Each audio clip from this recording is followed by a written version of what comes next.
लड़का और लड़की के विवाह और वयस्कता की उम्र निर्धारण हेतु अब तक अनेकों नियम और कानून लाए जा चुके हैं, जिसमें ऐतिहासिक पृष्ठभूमि से जुड़े ईश्वरचंद्र विद्यासागर B.M. मालाबारी सहित ब्रिटिश भारतीय वायसराय और गवर्नर जनरल जैसे नॉर्थ बुक आदि लोगों ने समय समय पर अनेकों प्रयास किए और नियम कानून आदि बनाए गए। परंतु हाल ही में सुप्रीम कोर्ट के वरिष्ठ अधिवक्ता व न्यायमित्र इंदिरा जयसिंह ने इस विषय को और भी ज्वलंत कर दिया है। उन्होंने सुप्रीम कोर्ट से सहमति से शारीरिक संबंध बनाने के लिए वैधानिक उम्र 18 वर्ष से घटाकर 16 वर्ष करने का अनुरोध किया है, ताकि किशोरों के बीच आपसी सहमति से बने संबंधों को अपराध न माना जाए। उन्होंने तर्क दिया कि मौजूदा कानून किशोरों के बीच सहमति से बनाए गए संबंधों को अपराध मानता है और उनके संवैधानिक अधिकारों का उल्लंघन है। लेकिन इस याचिका को लेकर देश भर में आक्रोश की स्थिति देखने को मिल रही है। सामाजिक और राजनीतिक संगठनों के साथ धार्मिक अनुयायियों ने भी इसके खिलाफ अपने विरोध प्रारंभ कर दिए हैं। इसी क्रम में शहर के धार्मिक संस्थान वैदिक ज्योतिष संस्थान के तत्वावधान में स्वामी श्री पूर्णानंदपुरी जो महाराज की अध्यक्षता में एक पत्रकार वार्ता कर उक्त प्रकरण का विरोध दर्ज किया गया। डॉक्टर दिव्या गुप्ता ने बताया कि एक तरफ देश विश्व गुरु बनने की ओर अग्रसर है, वहीं दूसरी ओर समय पूर्व बच्चियों के शारीरिक संबंध से न केवल शारीरिक बल्कि सामाजिक और मानसिक अक्षमताएं भी जन्म लेंगी। उन्होंने बताया कि गुरुकुल पद्धति के अनुसार 4 आश्रम का वर्णन किया गया है, जिनकी अलग अलग आयु निर्धारित की गई है, और वह पद्धति भारत ही नहीं अपितु विश्व में सर्वश्रेष्ठ पद्धति है। परंतु आधुनिकता के चलते बच्चों पर अनावश्यक बोझ धर्म के साथ संविधान के भी असंगत है।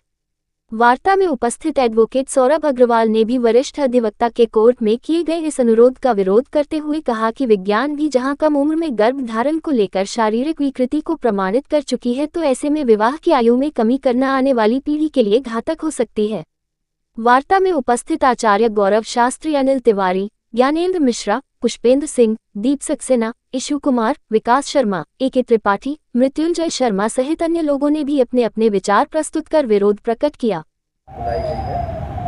देखिए, धर्मो रक्षते रक्षता, धर्म की रक्षा हम करेंगे तो धर्म हमारी रक्षा करेगा। यदि हम धर्म को परास्त करने की कोशिश करेंगे, धर्म को नीचा गिराने की कोशिश करेंगे, तो धर्म हमें नष्ट कर देगा। आज के समय में जो स्थितियाँ देखने आ रही हैं, चल रही हैं, जो कि हमारा युवा पीढ़ी जो है वो पाश्चात्य संस्कृति की ओर बहुत तेज़ी से बढ़ रहा है।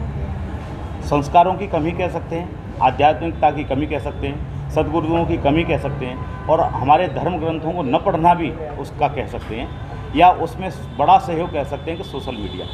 आज सोशल मीडिया पर जो युवा वर्ग एक ऐसी चीज़ें देख देख करके अपने मन को विकार से युक्त करते चले जा रहे हैं कि जिससे उनके अंदर परस्पर एक दूसरे के प्रति, विपरीत लिंग के प्रति आकर्षण की भावना उनमें उत्पन्न होती चली जा रही है, और ये कार्य समय से पूर्व होता है, जिससे धर्म की हानि होती है। धर्म ने बताया कि विवाह के बाद ही शारीरिक संबंध बनाने चाहिए। यदि कोई व्यक्ति विवाह से पूर्व शारीरिक संबंध बनाता है तो ये बहुत बड़ा एक अपराध होता है, ये पाप होता है, और ये अक्षम्य पाप होता है। इसीलिए भारतीय संस्कृति में विवाह से पूर्व किसी भी स्त्री को कोई व्यक्ति देखता है तो उसको माँ के रूप में देखेगा, उसको बहन के रूप में देखेगा। इसके अतिरिक्त अगर कोई व्यक्ति पर दृष्टि डालता है किसी स्त्री के ऊपर तो बहुत बड़ा अपराध का भागी होता है। इसी का उद्देश्य है कि जब विवाह संस्कार होता है उस समय जो स्त्री होती है, कन्या होती है, वो मुख ढक कर के बैठती है वहाँ, जो कि परस्पर यदि दृष्टि पहुँचेगी तो बहन का भाव या उसके अंदर माँ का भाव उत्पन्न होगा।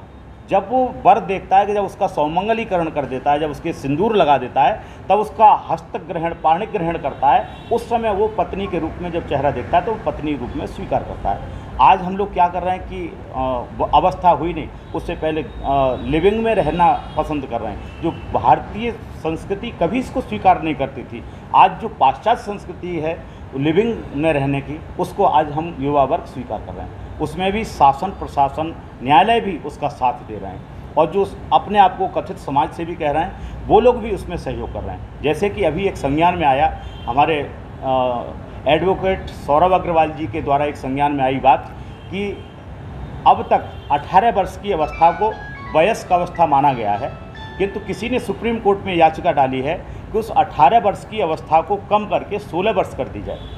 अब यदि 16 वर्ष कर देंगे उसको, तो कितने अपराधी जो अपराध करते हैं वो उन्मत्त होकर के घूमेंगे, उनके ऊपर कोई अंकुश नहीं होगा। कम से कम 2 वर्ष अगर कम कर दी जाएंगी तो वो बच्चे भी वयस्क नहीं हो पाएंगे। उनको समय से पहले शारीरिक संबंध बनाने की अनुमति यदि दे दी जाएगी तो वो के शास्त्रों के अनुसार अनुकरण नहीं कर पाएंगे, वो आचरण नहीं कर पाएंगे, वो उस परंपरा को पाश्चात्य सभ्यता को आकलन करते हुए अपने मन में धारण करते हुए उसमें प्रवृत्त हो जाएंगे। और जब आप क्या चाहते हैं 16 देखिए, विवाह के बाद ही सेक्सुअल संबंध होने चाहिए। हम तो चाह रहे हैं कि कम से कम 21 वर्ष होनी चाहिए विवाह की आयु। पहले भी हमारे यहाँ शास्त्रों में एक बाल विवाह होता था। बाल विवाह अभिशाप है, नहीं होना चाहिए, किंतु परंपरा बहुत अच्छी थी कि बाल विवाह करते थे, किंतु उनका गौना या विदा जो कहते थे वो जब वयस्क हो जाते थे व्यक्ति उसके बाद ही होता था। तो शास्त्रों की परंपरा है कि 25 वर्ष के बाद विवाह होना चाहिए, 25 वर्ष तक ब्रह्मचर्य का पालन होना चाहिए, उसके बाद ही विवाह होना चाहिए। आज हम 18 वर्ष से कम कर देंगे तो बच्चों के साथ खिलवाड़ होगा। ये हैं जी, किस नज़रिए से इसको देखते हैं, उनका बयान का आप समर्थन करते हैं या विरोध करते हैं? देखिए, अनिरुद्धाचार्य जी महाराज के द्वारा यदि कथन कोई कहा गया है या स्वामी प्रेमानंद जी महाराज के द्वारा भी कोई कथन कहा गया है तो संत हैं और संत असत्य नहीं बोलते, किंतु भाषा संयमित नहीं थी उनकी। भाषा संयमित होना चाहिए, क्योंकि आज हर व्यक्ति जान रहा है। और केवल लड़कियों की बात नहीं कही जाए कि लड़कियां मुंह मारती हैं। भाई, चाहे लड़के हों या लड़के हों, जो युवा वर्ग के व्यक्ति हैं, बस वही हम बात कह रहे हैं कि युवा वर्ग के जो लोग हैं उनको संस्कारित होने की आवश्यकता है। होटलों में जा करके जब धूम्रपान करते हैं, मदिरापान करते हैं, तो उस समय वो अपने शरीर के, अपने विकारों के विवेक को भी भूल जाते हैं, मन मस्तिष्क को भूल जाते हैं, तो वो अनाचरण कर। सौरभ अग्रवाल एडवोकेट, मैं अलीगढ़ में इनकम टैक्स में प्रैक्टिस करता हूँ। और मेन इसमें बात ये है कि मांग और आपूर्ति, जितने समाज और उसमें परिवर्तन अगर देखते हैं तो मांग और आपूर्ति से शुरू होते हैं। अब वो मांग चाहे जायज़ है नाजायज़ है, अगर वो मांग होती रहती है तो कहीं ना कहीं उसकी संभावना रहती है। क्या हुआ कि वर्तमान में सुप्रीम कोर्ट में भी इस तरह की मांग की गई, और इससे 2 वर्ष पहले 1 जुलाई 23 के भी दैनिक जागरण में अखबार में आई थी, मध्य प्रदेश के हाई कोर्ट की ग्वालियर बेंच ने केंद्र सरकार से इस प्रकार की मांग की है कि जो इसकी उम्र है आपसी सहमति शारीरिक संबंध बनाने की 18 वर्ष से करके 16 वर्ष की जाए। क्योंकि कोर्ट के जो आशय है वो कहीं ना कहीं ये होता है, उनके पास जो भी मुकदमे आ रहे होते हैं तो वो उसमें ये देखते हैं इस तरह के मुकदमे काफ़ी आ रहे हैं, तो उन्हें क्या लगता है मुकदमों की संख्या कम हो जाएगी और वो चीज़ें अपना निस्तारित हो जाएंगी। तो इसमें ये आशय ज़रूर है कि हमें किस संस्कृति पर काम करना है। पूरा विश्व क्यों हमारी भारत संस्कृति को वरीयता देता है, क्योंकि उसने इसका इतना अध्ययन किया है।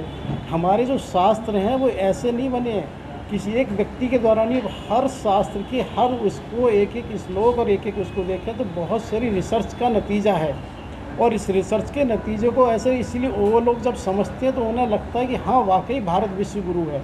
तो इसीलिए मेन हमारा जो आशय है कि इस तरह की चीज़ों की मांग के साथ साथ उस चीज़ का खंडन होना ज़रूरी है। अन्यथा कभी कभी ऐसा हो जाता है, यदि विरोध नहीं होता तो जो मांग की गई है वो भी स्वीकार कर ली जाती है।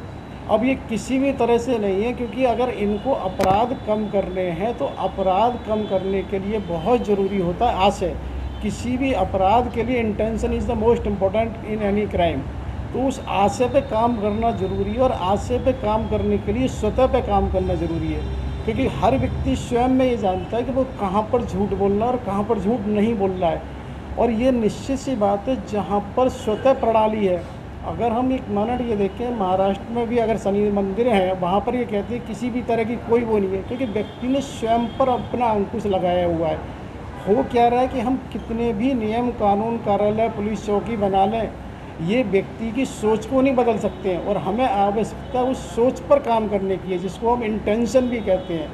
और वो इंटेंशन के सुधार के लिए उसको व्यक्ति को स्वतः पे काम करना है। क्योंकि व्यक्ति जब ये समझेगा कि ये स्वतः का कोई अर्थ होता है, मैं जो कुछ भी कर रहा हूँ उस सब का कहीं ना कहीं परिणाम होना है। ऐसा नहीं हो सकता यदि हमारे सत्कार्य का फल होता है तो गलत कार्य ना हो। होता क्या है, हमारा भारत वास्तव में ऐसा था, है और रहेगा सनातन, लेकिन उसमें विश्वास में कहीं वो आ रहे हैं। अभी हम देखते हैं हमारा श्रावण मास चल रहा है, कांवर का ये देखिए कितने उससे भक्त और उससे वो पूरा करते हैं। तो अब सिर्फ इसमें प्रश्न ये रह जाता है कि उनकी इस सत्य को जागृत करना कि भाई तुम्हारे इस भक्ति का भी परिणाम मिलता है। यदि हम कहीं पे कोई भी गलत काम करते हैं तो उसका भी परिणाम मिलेगा ही मिलेगा। लेकिन उस जी हमारी यही कहना है कि सभी सामाजिक संगठनों को इस पर अपनी क्रिया प्रतिक्रिया देनी चाहिए। क्योंकि विश्व हिंदू परिषद है, अभी कोई स्टेटमेंट नहीं आया। तो कभी कभी क्या होता है कि उन्होंने एक तरह से नज़रअंदाज कर दिया तो वो चीज़ें स्वीकार हो जाती हैं। हमारा इस प्रेस वार्ता के थ्रू यही आशा है कि सब अपनी स्वीकृति स्पष्ट दें। होना ये है कि ये जो संबंध बनाने की बात है कि आखिर ये है क्यों। आप एक तरफ से तो विवाह को तो कहते हो 21 वर्ष किया जाए, आखिर sexual relations why it is so much important. भाई विवाह क्यों नहीं है, मतलब आप विवाह को अगर आपको कराना है तो विवाह 16 वर्ष पर करा दीजिए। हमारी संस्कृति में जिसको बाल विवाह कह के अपशाप बनाया गया, लेकिन उसको पीछे थीम नहीं समझा गया। क्योंकि आप एक बात बताइए, पूरी दुनिया में कभी भी लोग एक से नहीं हो सकते हैं, किसकी मांग और किसकी आपूर्ति क्या है। तो हमारे एक सिस्टम बनाया है कि भाई बाल विवाह कर दो, गौना बाद में कर दो। अब किसी व्यक्ति विशेष को हम ये कहें भाई किसकी क्या मांग है, नहीं पूरी की जा सकती है। तो इसी तरह से ये होना चाहिए। अगर सेक्सुअल रिलेशन केवल विवाह के बाद ही होने चाहिए, अगर आपको समाज को कहीं ऐसा लगता है कानून विधायकों को, तो हम ये कहेंगे कि उनकी विवाह की उम्र भी कम की जाए।